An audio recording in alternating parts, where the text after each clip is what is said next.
Yeah, just to introduce myself, I'm Safia Jama, CEO of Women's Inclusive Team. So if I tell you a little bit about, I guess, where I was born in UAE, which is Abu Dhabi, specifically United Arab Emirates. Abu Dhabi, I left there at the age of around 5-6 years old, and I came to the UK, and it was, majority of my siblings were born in UAE, but some were born here.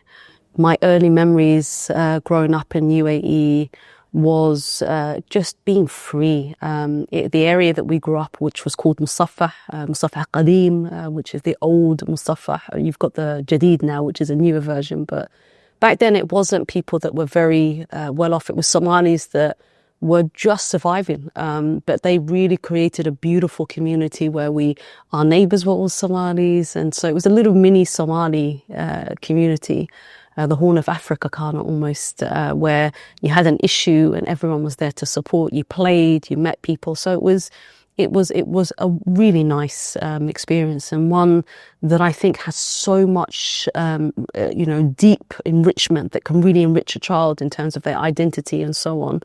And it also gave you resilience, like, you survived. It was our community, and we had to stay with our community because there was racism. And although I was very young, definitely the stories that I hear from my older siblings of some of the challenges there. So I was very protected, mum and dad. Mum worked very hard. You didn't have the ability to have washing machines, for example. So imagine having 7 kids and washing things with your hands and cooking and living in 2 bedrooms with lots of people. It was very challenging, but it makes you, especially as a mum now, I understand it more now as you grow up, that it wasn't an easy life, but I was protected from definitely the hardship that my mother experienced. In UAE, my father was an engineer, and he worked as an engineer, and he was there from the age of 14 years old. And he is more of an Arab than a Somali, and that's where he describes home as being. And he was the only child that his mum had, but mashallah, he had 11 kids with my mum. And for him, it was very much, how do I ensure that my children have a better life than what he did? And as you know, in the Arab countries, rights for people that look like us in terms of having, citizenship and so on. And if we go back in that period, there was a lot of racism all around the world, but as you can imagine, racism there as well. And so for him, he had this vision where it was like, I want my kids to have better education, better rights, security. And that really was the reason why we moved to the United Kingdom. I guess I do remember being on the plane. I don't remember the airport and all that, but definitely the excitement and everyone being and wearing very sort of princess type of dresses, where very flurry, and mashallah, it was an Arab thing, like really dressed like a Cinderella kind of thing. I remember that, and I remember having a very nice white woman that was next to me, because obviously we couldn't all sit together because there was a lot of us. And she was buckling me and helping me buckle in, so I thought it was really nice. And then I was like, "You've got to eat knives and forks." I'm like, "What am I doing with these knives and forks?" And she was really showing me, and I remember being shocked, because I think, why is she wearing a miniskirt? Why can I see her? So I remember those visions of definitely. And then we landed in East London, actually, and stayed with a lovely man who had 1 bedroom, but he allowed us to stay there while we sorted everything out, but he moved out, and so we had this property. And then we moved to North London, where we were given a temporary property in Wood Green specifically, and we went to a school there. And then I guess a couple of years into it, my mother was very clear that, halkan Somali machogan, waxaan East London, that in East London there's a lot of Somalis. And so my mum had a mission to say, look, to my dad, I'm not going to stay in this place where I don't know anyone. I want to move back to an area where I've got familiar people and people that I know. And so alhamdulillah, we moved to East London, Tower Hamlets specifically. And actually one of the reasons, and now I look back, we were told that in schools, for example, in North London, that if you said Bismillah, all the meat becomes halal. And so we used to eat, and now looking back, I cringe thinking that we used to eat all the haram meat because we were told that, because there wasn't much halal meat around. And obviously schools, like nowadays, you have halal meat it's available in East London, all the schools, but over there, obviously, you didn't. So we were told, stay away from pork, but just say Bismillah for the meat. And so coming to East London and having access to so much halal and, you know, masajids and learning Quran and seeing more Somalis, although obviously the majority of Somalis came in the 1990s, but in the 98, for example, there was a few Somalis in Tower Hamlets, much more than North London, and everyone kind of knew each other. And so that was nice. So definitely, I think it was the first time that we saw more Somalis than, and then later on it went high, 1990s when the civil war took place. Everywhere, mashallah, was like almost Somalis. And for the first time in my year, there were Somalis, and it wasn't just our siblings in the primary school or the secondary school. So that was a significant moment, I would say.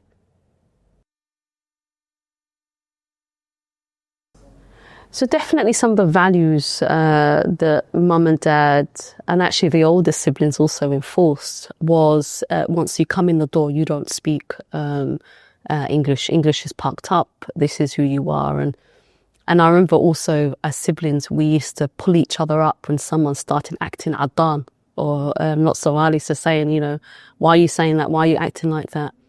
And also it was the fact that mum and dad had eyes and ears everywhere. I want you to imagine having siblings, you know, there's 11 of us, Allahumma barik. And in that, whatever you did in school, mum and dad found out in the evening. So if you hang with the wrong person, if you did the wrong thing, or you got pulled up or whatever it might be, then they were like mini little reporters, spies in that. And I think that was really important because it made you think about your actions a bit more. So I think that's definitely a key one. I think mum sent us to madrasas to try and ensure that we have our Islamic identity, and that was really important.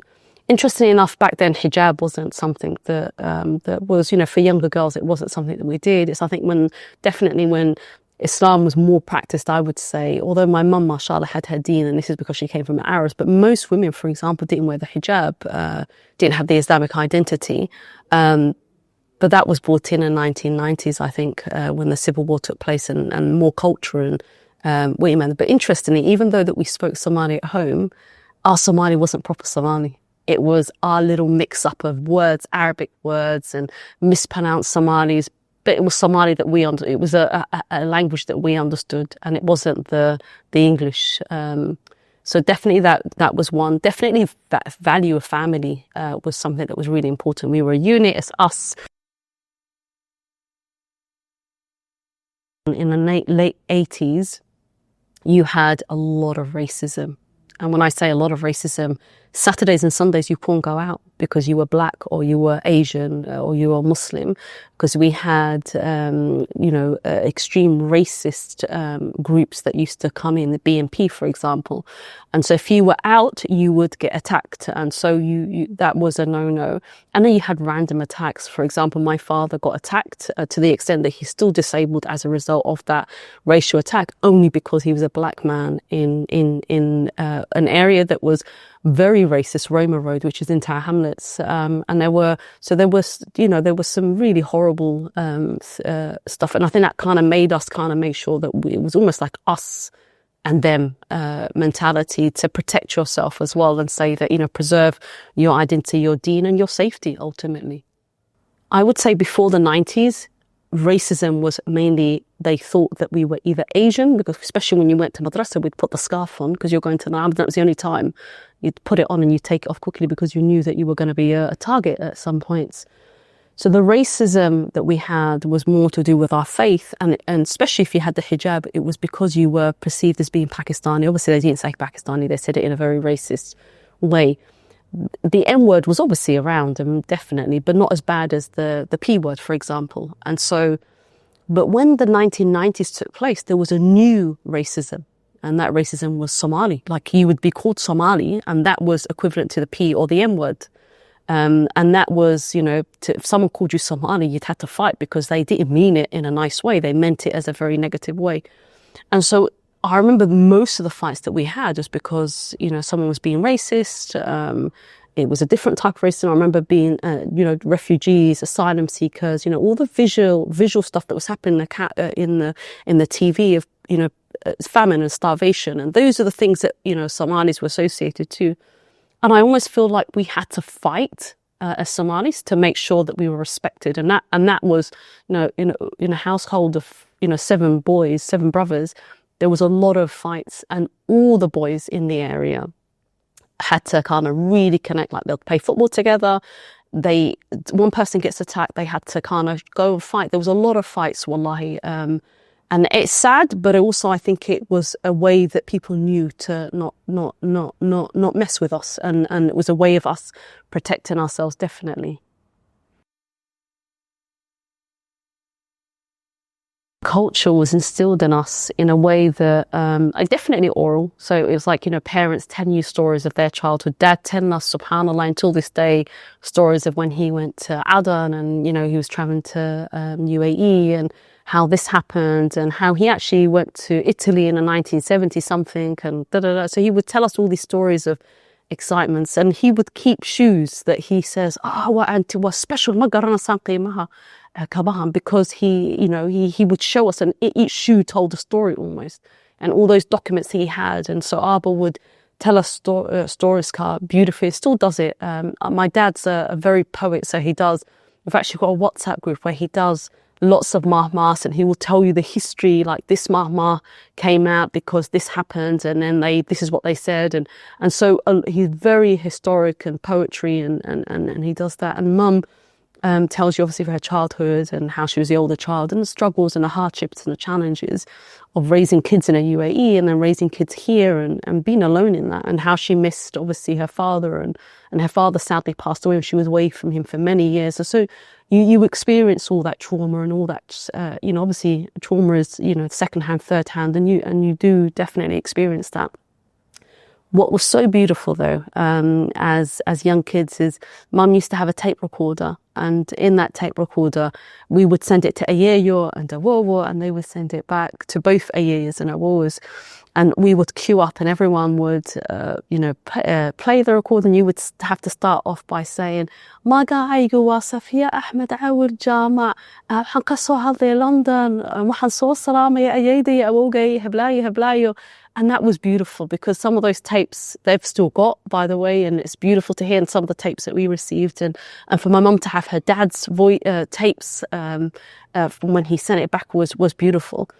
I remember also some of the history, obviously our tribe and our lineage, and so at a young age you're told, which is very irrelevant by the way, but we're told you have to learn your mahma, and your mahma is obviously your whole, so Safia Jama MBE, because if you get lost and you find someone Somali and you tell them that, they will take you back home. So it was like a safety card. So those, and obviously learning that, and just knowing who you are and where you've come from, I think is really important. My mum's uncle was the Prime Minister of Somaliland, and he was the very first Prime Minister. And so that's the first time I think I heard, and I loved, and there was a bit of a connection, and it was an interest to say, oh, Awowo, was Abdurrahman Tour, and And so that was, I think, definitely a bit of a sparkle beyond just Ayeye and Awowo there. It was like, oh, the country, and beyond the civil war. It was like, oh, we've got, and maybe I think there might be some small interest at that point to say, maybe I want to go back home and visit, but it never happened. But so I think that's some of the history that Mum and Dad made sure that they stayed alive. And it was always, whatever we did for them, we're always going to go back home. This was always the vision that they had, give back to your country, make sure that you bring the country knowledge, or you support the country to progress, and so this idea or concept of only being here as on temporary basis, and your bags are almost packed psychologically because you're going back, was very important. So my mother at a very young age actually nicknamed me, or called me, Sodohdi Bila Admi. And that was because I got involved and was constantly trying to help people. And that actually comes from, wallahi, when we came to the country, there were people, from the man who got out of his house and allowed us to take over his house while we settled, to the woman who helped our mum with the GP appointments, or taking us to school, helping us register with schools and GPs. Helping each other was so important. And so I saw that. And so this service of helping other people was something that I loved doing. I actually enjoyed. So in the 1990s, when a lot of Somalis came in and there was a lot of people that needed help, whether it was GP translating or registering somewhere or showing them somewhere, or just going to buy something with them, it was, a way of being out and about and being allowed out. And also so much learning takes place, like being exposed to the hospitals and helping someone complain about something, or going somewhere that you would not have gone, like a bank. How do you register? And I was only a young girl. And so just to put it in context, in the 1990s, I was 12 years old, 11 years old. So there was a lot of learning that took place at a very young age. And so Hoyo just saw me getting involved and constantly helping. And even, sometimes when I need to do something else and I'm like, oh, please, and Hoyo's like, you've got this to do. And she was like, oh, so we're not so. And so it was this way of her describing, which is it was a positive description to say that, and to one extent, I think I still see that sense of serving and supporting and knowing that when someone is in need, your hardship is my hardship. Like I've got to help you, and it goes back to a beautiful hadith that says, if you what you love for yourself, you love for others. If you help someone through a hardship, that Ilahi gives you reward somewhere else. And so there's a sense of, definitely, I would say the word sadaqah, of giving and knowing that you will get back, and I think that still resonates with me.